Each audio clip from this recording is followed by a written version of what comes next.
pense qu'on ne peut pas faire la fine bouche aujourd'hui. C'est un bon match, voire un très bon match. On s'est octroyé une multitude de situations. Au-delà de ça, ce qui m'intéresse au plus haut point, c'est qu'on continue à ne pas concéder et surtout à ne pas prendre de but. Voilà, je pense que sur nos 6 ou 7 derniers matchs en championnat, on a dû faire 6 clean sheets.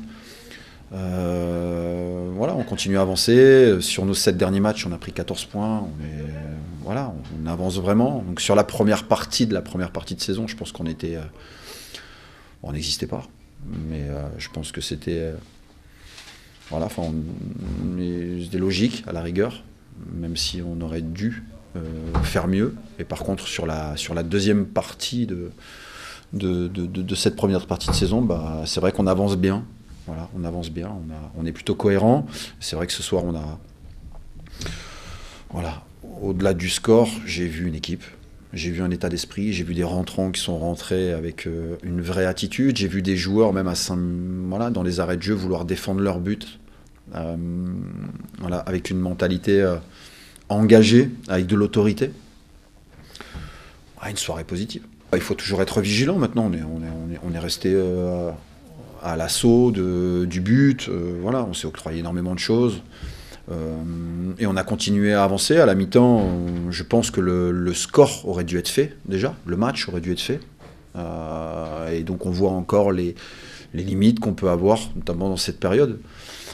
Par contre, ce deuxième but, et ce fort beau deuxième but en début de seconde période, nous a libérés et nous a permis d'accroître les choses, que ce soit dans notre animation et en termes de confiance. On voit que les joueurs ont besoin de ça, et c'est vrai que c'est important. Aujourd'hui, on voit une équipe, c'est ce qui m'intéresse au plus haut point. D'où on est parti aujourd'hui, de manière symbolique, de ne pas être dans les 3 trêves hivernales. Vous m'auriez dit ça fin octobre, quand on avait 4 points en 9 matchs.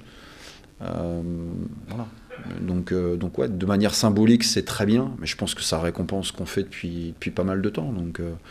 Mais ça récompense surtout ces garçons. Maintenant, ça ne s'arrête pas là.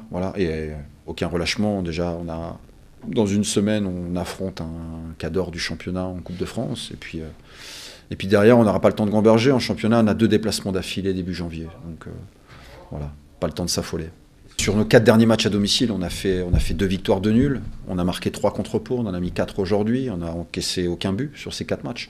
Je pense que ça donne de la confiance. Mais vous voyez, aujourd'hui, contre-Pau, c'était pareil. Une fois qu'on a ouvert le score, ça a déroulé, on a eu des pénaltys en fin de match. Là, c'est un peu la même chose. On a besoin de ça. On a besoin encore. Et ce groupe a besoin de ça. Donc, on le bosse au quotidien. Et quand on est capable de le véhiculer en match, c'est une chose très positive aujourd'hui. C'est intéressant parce qu'on a gagné, parce qu'on continue à avancer. Je vous l'ai dit, sur les 7 derniers matchs, on a pris 14 points. On est 13e au classement et de manière... sur la symbolique, c'est quelque chose d'important, je pense, pour tout le monde. Une fois qu'on a dit ça, on sait qu'on avance, mais il reste encore beaucoup d'étapes. Oui, toujours. Rafiki en 1, Renaud Ripart en 2. Après, on les responsabilise beaucoup aussi là-dessus, parce qu'on veut que le groupe vive. Et quand on parle de créativité, on en parlait assez souvent, prenez le parti aussi d'être un peu moins scolaire, et donc du coup de leur laisser un peu de liberté. Bon, ce qui est sûr, c'est que depuis le début de saison, les pénaux, en termes de ratio, c'est assez moyen. Donc il va falloir qu'on corrige le tir malgré tout.